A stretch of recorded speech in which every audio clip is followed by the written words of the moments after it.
A gente tem uma mensagem aqui que diz o seguinte, que a lei da inércia física diz que um corpo em repouso tende a permanecer em repouso.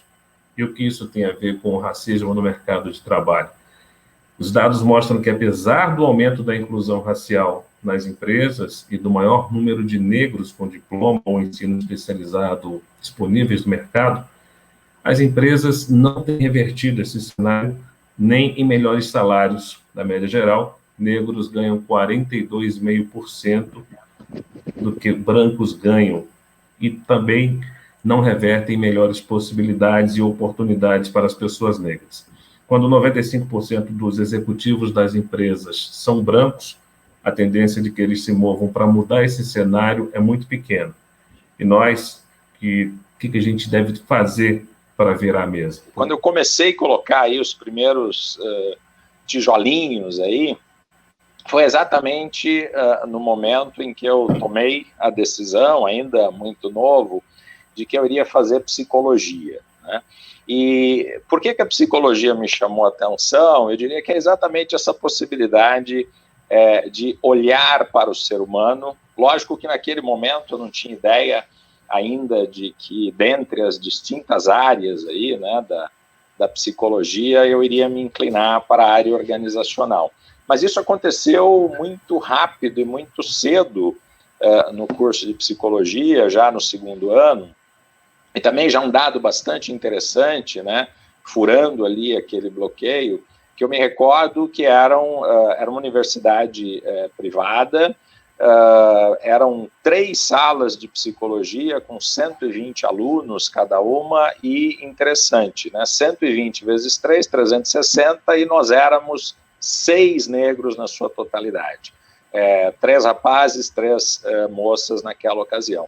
E eu olhava, e talvez ali tenha nascido o que eu trago até hoje. Eu queria falar um pouco para todos que nos acompanham aqui ao longo desse bate-papo, que é tomar posse do meu potencial, né? Porque eu olhava e eu ficava pensando, bom, nós todos estaremos no mercado de trabalho daqui a pouco, e eu serei um dos poucos com este marcador social, né, já que assim define a sociedade. O que eu preciso fazer, de fato, para me destacar? E a primeira coisa, Luiz e demais, eu acho que foi exatamente isso, olhar para dentro e perceber que as potencialidades, as minhas fortalezas, as minhas condições e capacidades não eram definidas pela cor da minha pele, que eu carregava orgulhosamente e carrego até hoje. Então, acho que o primeiro ponto aí, né, e que eu venho buscando ao longo de toda a minha carreira, muito cedo tive a oportunidade, em um processo de seleção, de ingressar em uma organização como estagiário de recursos humanos, sabedor de que eu sim teria que fazer o meu melhor para ser percebido em um ambiente. Foi um processo seletivo grande naquela ocasião, e dentre aquele grupo também eu fui ali o único negro dentro daquele grupo selecionado para aquela organização. E sabedor das minhas limitações, sabedor das minhas potencialidades, foi isso que eu fui fazendo a cada etapa, a cada step da minha carreira. Eu sou filho de uma família em que meu pai é negro e minha mãe é branca. Então, os filhos, meus meninos, nós puxamos mais ao meu pai. E meus pais sempre valorizaram muito o estudo. Não tem como você vir de uma região menos favorecida, como a região que nós viemos lá no Rio, e se você vai ter que se dedicar mais do que todo mundo. Isso era uma realidade, não tinha como ser diferente. Né? Puta, a gente pegava trem, e provavelmente você deve passar a mesma coisa que eu, para poder ir até o UERJ, lá no Maracanã. No Maracanã. Então, essa questão de você ter que se destacar mais do que as pessoas brancas ou não negras, que têm uma situação mais favorecida, é a nossa realidade, é a minha, a sua, a do Wellington. Outra coisa que, para mim, sempre foi muito desafiador, que é você, para crescer nas empresas, durante muito tempo, isso agora, graças a Deus, está mudando, ao ser negro você tem que ter vários diferenciais. Então você vai ter que ter 2 pós-graduação, se todo mundo tem uma. Você vai ter que falar outros idiomas se ninguém fala. Você vai ter que sempre buscar algo que é um pouco do que o Wellington falou. Então a trajetória é muito parecida. E provavelmente se você for falar sobre a sua, é exatamente no mesmo caminho. Você acha que a cobrança em cima dos funcionários, dos colaboradores negros, é maior justamente por isso? O negro tem que mostrar mais serviço para poder provar que é capaz? Você acha que hoje ainda a gente enfrenta essa situação ou não? É uma realidade, Luiz, e talvez, né, se a cobrança ela não é explícita, ela é velada, né? Porque normalmente, sim, eu tenho, você vê situações, né? Eu vivi isso em vários momentos da minha carreira, onde você tem ali 2 projetos, né? A tendência natural, né, por esse inconsciente que está instalado, por esse racismo estrutural, é de que isso acabe indo na direção de um outro colega, competente como você, mas com um diferencial, né? Ele não traz essa lente, esse filtro racial. Então, sim, a cobrança, ela existe. Eu vou pegar um gancho no que o Wellington estava falando. Ele mencionou a questão de ser velado. Hoje em dia, dificilmente uma empresa, dentro de uma empresa, a grande maioria, você vai ver uma situação de racismo explícito. Não vou promover você porque você é negro, não vou te dar um cargo A, B, C ou D porque você é negro. O que acontece é, os gestores, que são aqueles tomadores de decisão, que decidem sobre promoção, sobre contratação, sobre quem vai ser o que e aonde, eles partem do pressuposto que as pessoas negras não têm a qualificação técnica necessária, não têm a experiência necessária, não têm as habilidades necessárias. E aí você tem que, como negro, fazer a contraprova. Ah, não, eu sou capaz de falar idioma. Ah, não, eu tenho boa formação acadêmica. Ah, não, eu tenho experiência em A, B, C ou D. Então, o que eu vejo hoje nas minhas conversas com outras organizações é, como você tem uma gerência de nível médio ou médio alto que ainda toma decisão baseado no seu viés, naquilo que ela, no seu, né, na sua mentalidade para que ela foi formada, ela vai falar, não tem um diretor no private bank de nenhum banco, isso não existe. Ou não tem um CEO de uma empresa estrangeira, negro. Por quê? Porque ela não vê. E ao não ver, ao não estar acostumada a ver, ela entende que não existe. E aí você tem que fazer a contraprova como profissional negro. Quais foram os principais desafios que você enfrentou justamente para romper a barreira da raça e conquistar um cargo mais alto dentro de uma companhia? E a principal barreira aqui é você conseguir uma pessoa que seja te dê suporte no seu crescimento, né? Você conseguir pessoas que eu vou usar uma expressão aqui em inglês, que seja o seu sponsor, que é aquela pessoa que te sustenta, que puxa você, né? Bons mentores, né? Porque isso ajuda você a navegar nas organizações. Porque se você depender apenas da pessoa que está ali no seu dia a dia, você vai enfrentar uma série de questões, ou porque os tomadores de decisão, dentro da tomada de decisão, você não tem diversidade, aí você tem pessoas que vão buscar pessoas com a sua mesma característica, ou porque você nem chega nesses processos. Então, graças a Deus e por essas oportunidades, eu sempre trabalhei com bons líderes. Então, isso me deu a vantagem de que esses líderes reconheciam a diversidade como um tema importante e valorizavam isso. Então, se você, numa empresa, não tiver pessoas que tenham esta visão, que valorizem diversidade, valorizem inclusão, que reconheçam que tem um problema, a pessoa tem que reconhecer que tem um problema.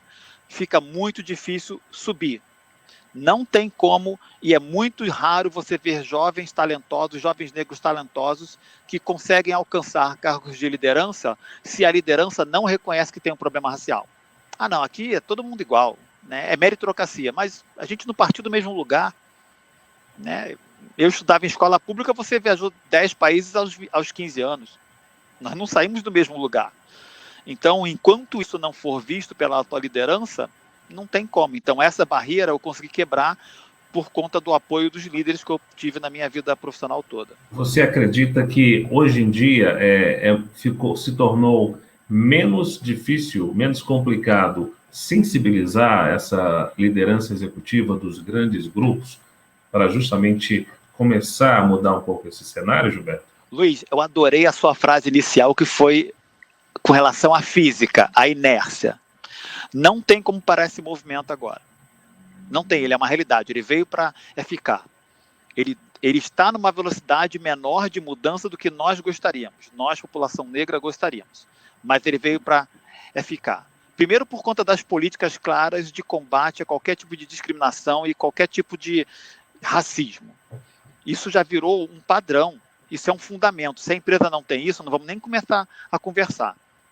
2, nos programas de inclusão. Ok, começou com, vamos trazer mais estagiários negros, mais adolescente aprendiz negro. Eu reconheço isso. Começou a base. Vamos aumentar a base. Mas agora já mudou. As empresas já entenderam que não é só aumentar a base. Tem que aumentar todo o quadro de funcionários. Então, esse diálogo, a formação de grupos de diversidade, de grupos minorizados para discutir essa questão, ficou muito mais latente, muito mais comum, muito mais ampla. E, por último, esse último movimento agora, e que para mim é um movimento muito interessante, que é ok, obrigado por terem iniciado a contratação de jovens talentos negros, obrigado por terem políticas claras de diversidade e inclusão nas suas regras internas e ter grupos minorizados, mas agora eu quero ver mais negros em cargos de liderança. Eu quero ver... E aí, meu amigo, e aí, Luiz, não vai ter mudança. Agora não tem como parar. Tem relação à formação, porque alguns desses líderes argumentam, ou podem argumentar o seguinte, exatamente daquilo que você falou, enquanto o jovem negro está batalhando lá para estudar, para trabalhar, outras pessoas na juventude já viajou não sei quantos países para fazer curso, para se especializar e tudo mais. Como é que balanceia essa questão da formação do negro para que ele tenha capacidade de gerenciar um grande grupo, uma grande empresa? Aqui eu vou usar uma frase que não é minha. A gente vai ter que agora desigualar para igualar. Não tem como achar que o processo de seleção, não sendo diverso, ele vai ser inclusivo. O Wellington de volta aí. O Wellington chegou. Então, não tem como fazer isso. A gente vai ter que fazer processos específicos, dando oportunidade para que profissionais negros possam se juntar às empresas e aí sim, dando oportunidade para que eles possam chegar lá. Não tem como você exigir que um jovem que pega o transporte público em Capão Redondo e demora 2 horas para chegar até a Faria Lima, tenha a mesma condições de um jovem que mora no Itaim. E, de novo, eu não estou querendo pré-julgar o jovem que mora no Itaim. É que eles não saíram do mesmo lugar. Então, eu tenho que trazer esse jovem que é de uma comunidade menos favorecida para dentro da empresa, dando para ele treinamento, curso, suporte, mentoria, etc. e tal, para que ele consiga, aí sim, em alguma hora ele vai chegar no mesmo patamar.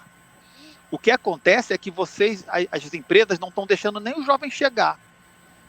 Então, vamos fazer um processo comum, como todo mundo faz, e vamos achar que eles vão conseguir ter o mesmo desempenho. Sabe o que vai acontecer? Vai ter pessoas que nós somos famosos, outliers, que a gente fala em inglês, que são aquelas pessoas diferenciadas. Então você vai ter um Wellington, você vai ter o Moisés na B3, você vai ter o Marcelo, você vai ter o Maurício você vai ter essas pessoas, mas você não vai ter um grande número de jovens ascendendo nas empresas. Então isso precisa ser feito para que essa situação ela se torne sustentável. As ações que foram implementadas até hoje, elas foram ações importantíssimas, mas elas não são ações disruptivas. Elas não vão transformar.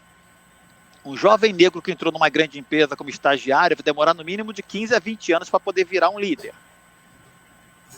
E eu estou sendo otimista, hein? Até porque eles acham que vão ser líderes, vão ser o próximo Wellington em 5 anos, Então, é normal, os jovens têm essa ansiedade. Então, 15 a 20 anos. Então, para que a gente possa transformar do ponto de vista estratégico, vamos ter que fazer ações como está sendo feito agora. Eu só queria, se você me permite, até reforçar algo que o Gilberto trouxe muito forte ali na fala dele, que é exatamente alguém acreditar no seu potencial e lhe apoiar, E isso é algo que assim, eu consigo valorizar muito na minha carreira, porque felizmente eu tive muito bons bons mentores, mentoras ao longo da minha carreira, e isso, sem dúvida nenhuma, ajudou muito, exatamente por essa condição do privilégio, né, que o Gilberto traz ali. Não partimos do mesmo lugar. E dentro desse conceito que o privilégio é aquilo que você obteve ou ganhou sem fazer um esforço, como é que você faz para trazer, né, todas essas pessoas que estão fora do sistema e que, sim, nesse momento estão requerendo um olhar, estão requerendo um privilégio para que, ao menos, ela entre na corrida, né? Eu acho que o grande desafio hoje dessa mudança cultural, ela, sem dúvida nenhuma, passa pela mudança de mentalidade das lideranças, né? Se de fato nós continuarmos a gerenciar as nossas organizações com essa lente, né, do preconceito, com essa lente do pré-julgamento, do pré-conceito, seguramente nós não avançaremos. E dentro disso, como incentivar, como convencer que as lideranças nas nossas organizações percebam a importância e, mais do que isso, a grande vantagem competitiva que é uma organização diversa, né? Afinal de contas, nós sabemos, se nós temos grupos iguais, grupos similares, a nossa capacidade de inovar, de acelerar, de inventar, de pensar fora da caixa, ela é muito limitada. E quando eu combino um grupo diverso, e aqui falando da comunidade negra, com as suas experiências, com as suas inquietações, eu ganho muito, né, nesse mix de pessoas diferentes em cultura, em visão, porque vivenciaram outras coisas. Então, o grande ponto, e esse é um esforço que eu me dedico, eu diria que quase que diariamente, é exatamente levar essa mensagem aos líderes, não só dentro da John Deere, mas por onde eu tenho a oportunidade de passar, de focar a sua atenção no potencial que existe naquela pessoa, naquele ser humano, porque nós todos sabemos que nós temos vários filtros, né, o tempo todo, nós pré-julgamos o tempo todo. Quando eu consigo remover por alguns minutos essa lente do pré-julgamento, eu consigo ver um potencial que tem ali. E para uma organização, se nós pensarmos o que as organizações investem no desenvolvimento de pessoas, e se ela pensar, se ela mensurar isso e avaliar que muitas vezes essa mensuração ela é prejudicada porque eu estou pré-julgando antes de conhecer, eu estou perdendo tração, eu estou perdendo velocidade nisso, né? Então, acho que o tema vai muito por esse caminho e finalmente, assim, eu diria que nesses nossos movimentos contínuos de seleção, de atração de talentos, é muito importante, acho que o Gilberto referiu isso, termos também um olhar de que eu preciso ser equitativo, né? Eu não posso, por exemplo, olha, vamos fazer aqui uma seleção de jovens negros e negras e vou exigir daquela população, por exemplo, não sei, o inglês avançado ali no início de carreira, se eu estou indo na periferia buscar esses talentos, trazer esses talentos. Eu não vou conseguir fazer uma boa atração se eu continuar focando somente nas top 10 universidades de grife. Eu preciso abrir a mentalidade e sim investir no desenvolvimento e na estrutura de apoio para que aí sim tenhamos um melhor balanço. A minha pergunta é, Você acha que uma empresa, uma grande empresa, quando coloca um Wellington, um Gilberto, num cargo de liderança, incentiva também aos outros funcionários do escalão mais baixo a lutarem, a batalharem para alcançar essa posição que vocês desfrutam atualmente? Isso pode aumentar, inclusive, a produtividade desses funcionários? Os jovens precisam ter referência. Os jovens precisam ver profissionais como você, como eu, como o Wellington, crescendo nas organizações. Porque eles vão perceber que você consegue chegar lá. Primeiro porque a empresa é aberta para isso. Ou seja, olha, se eu tenho profissionais negros em cargos de liderança nas grandes instituições, nas grandes empresas, nos grandes bancos, etc., eu posso, eu consigo. Se eu tenho profissionais como você na Record ou em outras organizações voltadas para o jornalismo, eu consigo. Então, esses jovens, eles precisam ter referência. A partir desse momento, eles começam a perceber que, primeiro, a empresa tem uma política que permite que esses profissionais cresçam. Porque uma das grandes preocupações dos jovens hoje é se a empresa tem política de encarreiramento.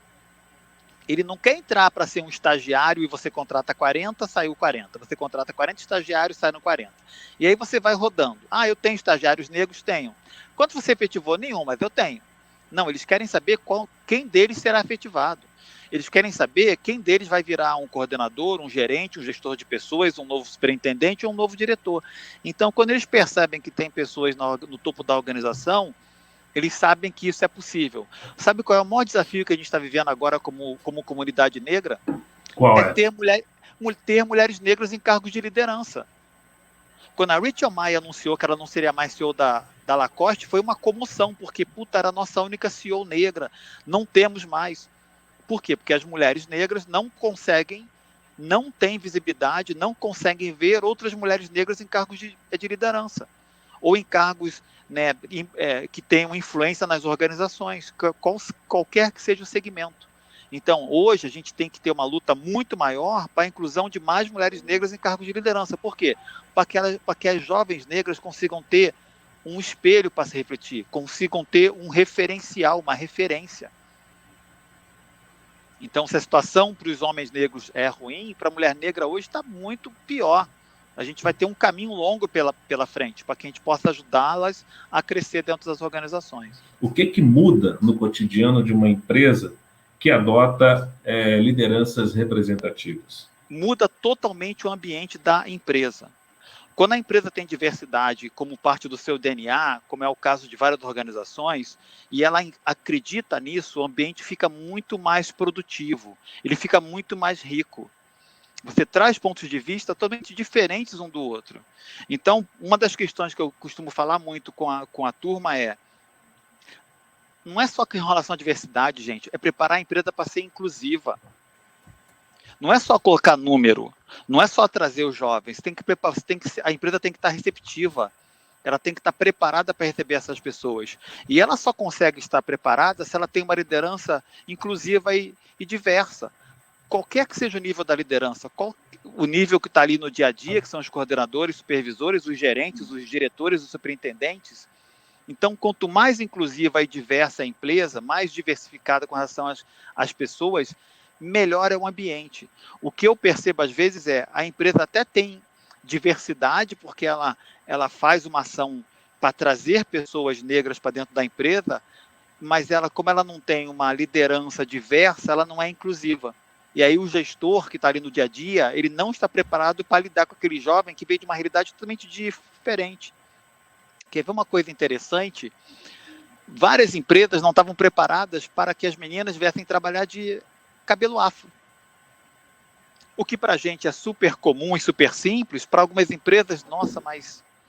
Então, essas questões todas você só consegue abordar quando você tem mulheres negras, homens negros, população LGBT, mulheres. Então, você tem um ambiente totalmente diverso, e aí o ambiente fica mais rico, a discussão fica muito mais fácil, e a empresa cresce muito mais. Isso aqui não é o Gilberto que está falando, tá? Tem estudos de várias consultorias, de vários players importantes, como você citou um deles aqui logo no início da nossa fala, que demonstram que quanto mais diversa a empresa, mais rica ela é em termos de crescimento. Eu estava pensando em um outro ponto, que é o papel das organizações como uma célula social, né? Então, na medida que eu promovo a diversidade, na medida que eu promovo a inclusão, eu tenho que lembrar que todas as pessoas que estão dentro desse ambiente organizacional, dentro dessa célula social, potencialmente, né, vão replicar isso fora da organização. Então, eu acho que é uma forma muito importante das empresas devolverem para a sociedade esse desenvolvimento, essa melhoria, na medida que ela trabalha na diversidade e na inclusão interna. E é fato, né, quando você tem numa roda para discussão de um projeto, de um novo desafio, quando você tem diversidade representada, olha, eu não encontro um outro adjetivo que não seja assim, é lindo de ver, né, o quanto isso flui em termos de novas ideias, porque são várias perspectivas distintas a partir das referências de cada um. Então, sim, muda muito a organização. Quando você tem um grupo de homens, você inclui uma mulher, muda tudo. Quando você tem um grupo de homens e mulheres, você inclui um colega, uma colega do grupo LGBT, muda completamente. Quando você inclui pessoas com deficiência, muda, porque eu vou abrindo a minha percepção de vida além da bolha que eu fui criado, seja ela qual for, né?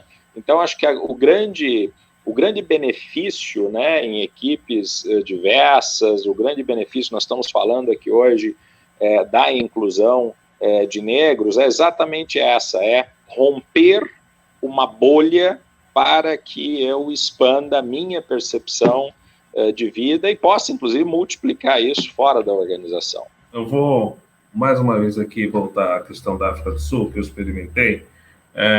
O que me agradou bastante, e uma coisa que eu até então não tinha prestado tanta atenção aqui no Brasil. Lá eu vi vários advogados, médicos, engenheiros, magistrados negros. Coisas que aqui no Brasil você não vê com tanta frequência. Eu estou dando um exemplo aqui porque foi o país onde eu vivi.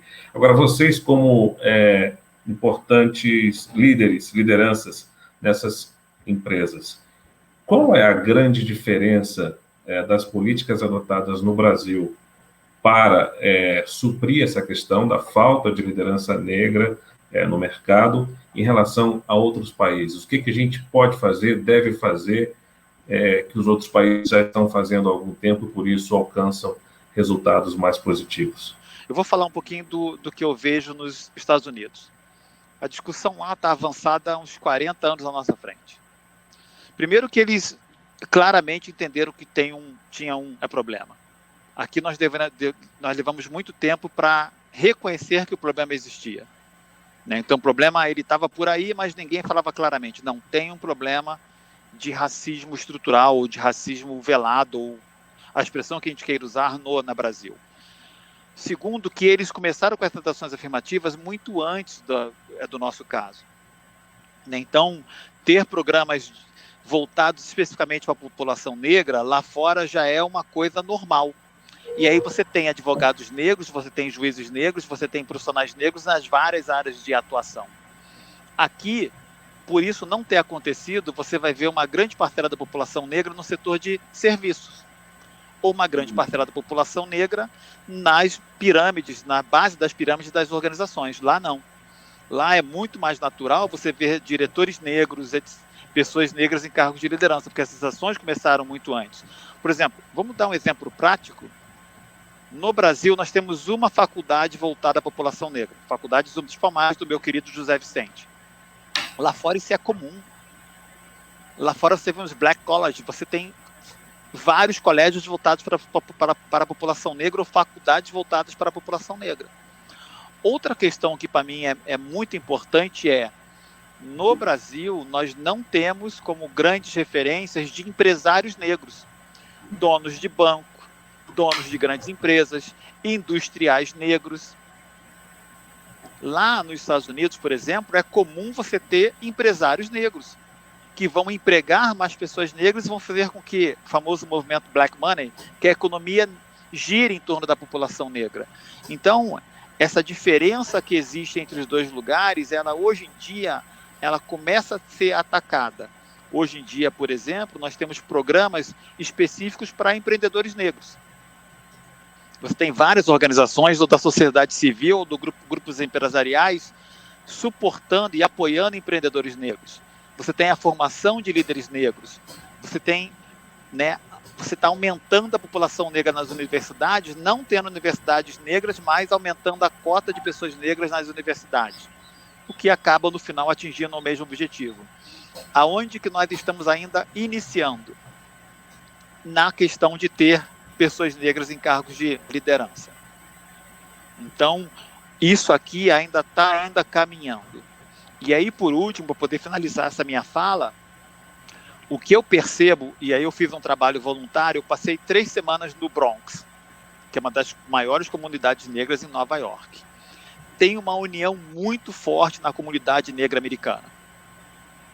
Você tem câmaras de comércio voltadas para a comunidade negra, você tem as faculdades, as escolas, você tem profissionais negros que têm uma rede de relacionamento. No Brasil, como o assunto não era muito claro, e muitas vezes as pessoas nem se reconhecem como pretas ou pardas, elas não... Somos miscigenados, somos brasileiros, somos latino-americanos. Então, essa junção, essa conexão, esse círculo de pessoas, profissionais negros que se apoiam, como o Wellington muito bem expôs no início da nossa conversa, ele começa a surgir agora. Nós começamos a ver a população negra se organizando para poder se apoiar, para poder ajudar cada um ao outro no seu crescimento. Todos nós aqui lembramos quando começamos a colocar mais peso em ações afirmativas, nós tivemos um grande debate da história, cota, não cota. Agora, o grande ponto é, quando hoje nós olhamos para as universidades, e pela primeira vez na história, nós vemos em algumas universidades mais negros do que brancos, isso não é o olhar do privilégio, é o olhar de exatamente puxando essa roda para que nós tenhamos um equilíbrio, né? E aí sim nós vamos ter a oportunidade de, num futuro próximo, ver uma realidade distinta. Então, para mim, fundamentalmente, passa toda essa discussão pela educação. Quando eu faço uma comparação muito interessante, nós todos aqui viemos das periferias, aí, ou do Rio de Janeiro, ou de São Paulo, mas quando você compara uma escola pública na periferia do Rio de Janeiro, na periferia de São Paulo, com uma escola pública do centro dessas cidades, eu vou pegar um exemplo aqui da cidade que eu vivo, Campinas, né? Se eu for numa escola da periferia de Campinas, sem nenhuma condição para que, de fato, o aluno se sinta estimulado, e aí eu vou numa escola do grande centro de Campinas, escola pública, no bairro Nobre, eu não estou promovendo definitivamente nada que seja afirmativo, pelo contrário, eu estou reforçando essa questão da diferença. Então, fundamentalmente passa pela educação, seja ela no nosso sistema básico de ensino, seja ela dentro das nossas organizações, né? Eu acho que o maior investimento em diversidade e inclusão que as organizações podem fazer, além, naturalmente, da atração da diversidade, é a educação, porque nós só construiremos uma outra visão, uma outra atitude acerca disso tudo, se de fato eu tiver o conhecimento, se de fato eu tiver a oportunidade de perceber que fora da minha realidade existem outras realidades e que eu posso ser inclusivo. Eu tenho feito alguns trabalhos de mentoria, né, para mulheres negras no mercado de trabalho, e algo muito comum de escutar é exatamente isso, né? Quer dizer, a dificuldade, talvez até o desnivelamento do ponto de vista de educação, porque o sistema fica muito aquém quando essas jovens estão em competição com outros que tiveram acesso, né? Então, educação, Luiz, Gilberto, eu acho que é a base disso tudo, seja fora, né, na sociedade de um modo geral, seja dentro das nossas organizações.